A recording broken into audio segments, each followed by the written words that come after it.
news. New book is out today. Beasts of the Field. Looks beautiful, doesn't it? Uh, so Alex, a little bit about Alex. He's a writer and editor, lives in Central California. His stories have appeared in Tin House, Story Quarterly, Southwest Review, and he's also uh, written a bunch, quite a few, sort of travel pieces and some nonfiction. Graduated New School University's MFA program and was a Tennessee Williams Scholar at the, how do you say that, Sewanee Writers Fund. Sewanee, that's it. Yep. And the book is out today, November 17th, 2023.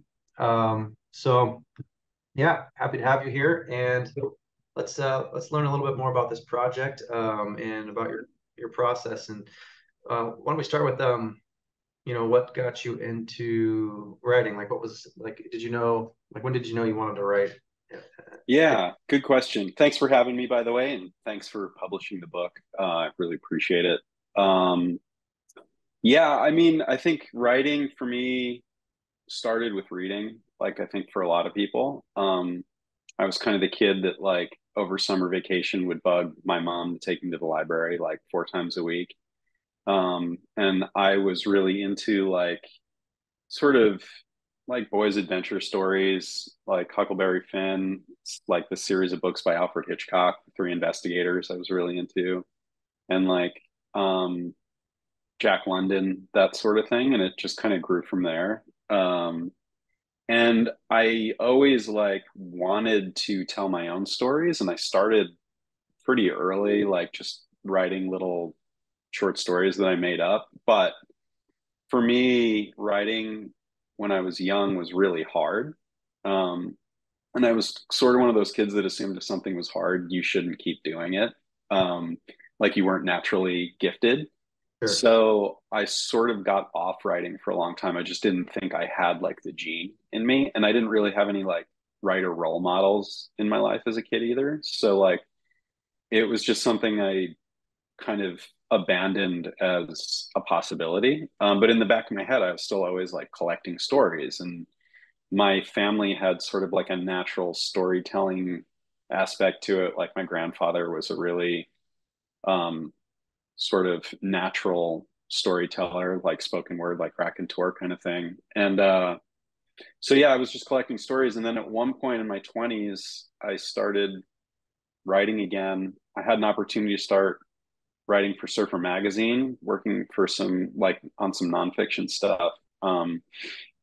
And that sort of bloomed into a writing journey where I worked nonfiction. I became an editor, um, and just like built my writing skills to the point where I realized I'd sort of maxed them out without some more education. So I went back and got my MFA. And that's really where I dug into fiction. Like I wanted to be writing fiction at that point, and I realized that I need to know more about like the mechanics of fiction to do it.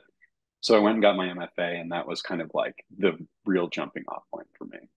Nice. And yeah, you kind of went over some of your early influences. Were your later like influences, like that kind of keep you Yeah. got you writing? Yeah. I mean, I think like I, obviously Hemingway was huge for me. And I think that's like sort of apparent in this book. Um, Cormac McCarthy as well. I think that's also apparent. Jack London, who I mentioned. Um, Robert Stone is huge for me. Um, Conrad is big. Um, and then even like like Flannery O'Connor in some ways was a big deal for me. Um, Southern Gothic kind of that sort of genre, and like yeah, um, Graham Greene, another one, is kind of a big deal for me, and Dennis Johnson is huge. Like that's sort of my Mount Rushmore, I guess. Okay. And yeah, I mean, I know like I can say definitively the two authors that like I was reading the most when I started writing short stories and started really working on fiction was Hemingway and Cormac McCarthy. And like they were the ones that made me like start to try and imitate in order to learn how to do for myself, I suppose. Um, and so tell us, a little bit about this particular book. Like, where did the sort of idea stem from? There's some elements in here that I don't come across every day. Hmm. Dramatically, and it's a fun, it's a surprising book, and it's a great read, but it's also has this deep complexities to it, especially on the character level. But yeah, so where did this kind of come from? Yeah, I mean, there were like like I mentioned before, I was collecting sort of stories and putting them in my back pocket, and like things I had heard, and things that I had picked up along the way. And this book kind of was the impetus for it was I had heard a story. Um, my then girlfriend, who's now my wife, her parents lived next door. Their neighbor had been on vacation at one point and come across these dogs that were set aside for kind of like dog fighting, and it was in like it was in a country, I think in the Caribbean somewhere. I can't remember exactly. It might have been in Central America.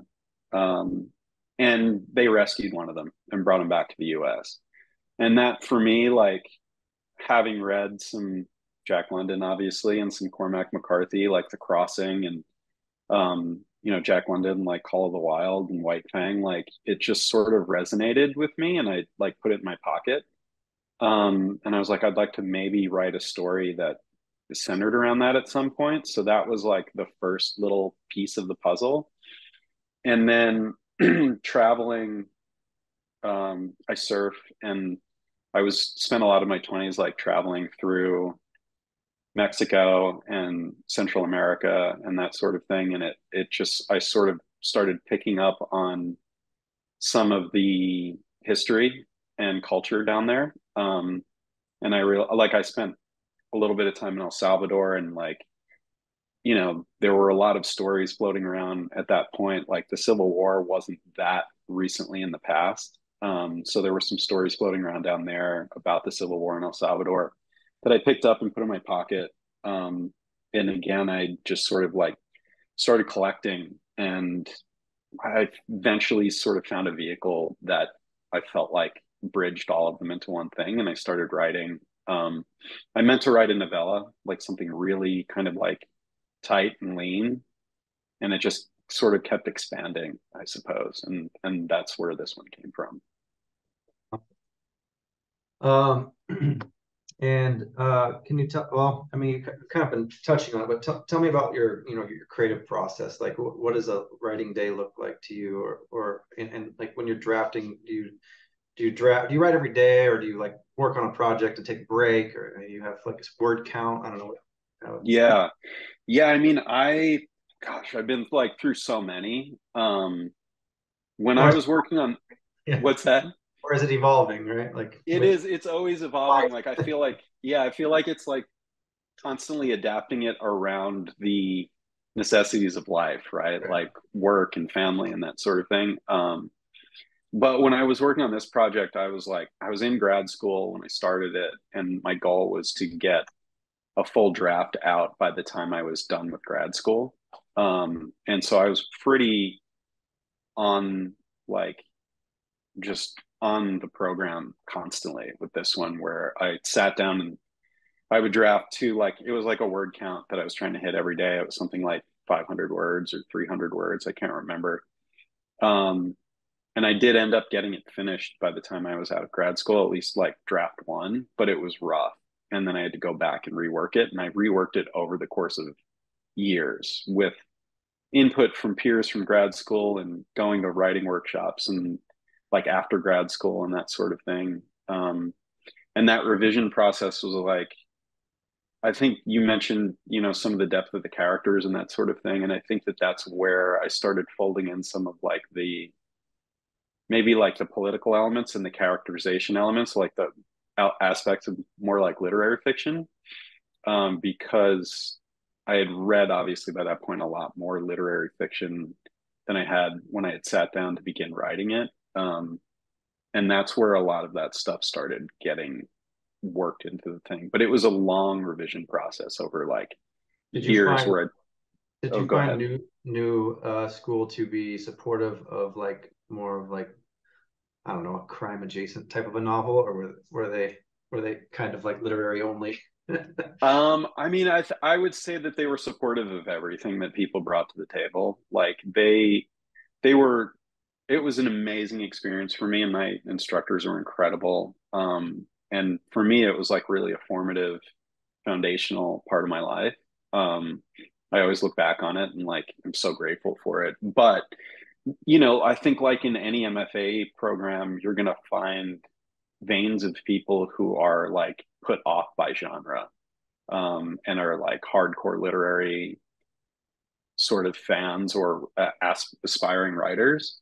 So I did run into that a little bit, but like I did find that most of my peers, like in my workshops, were really supportive. They understood what I was trying to do.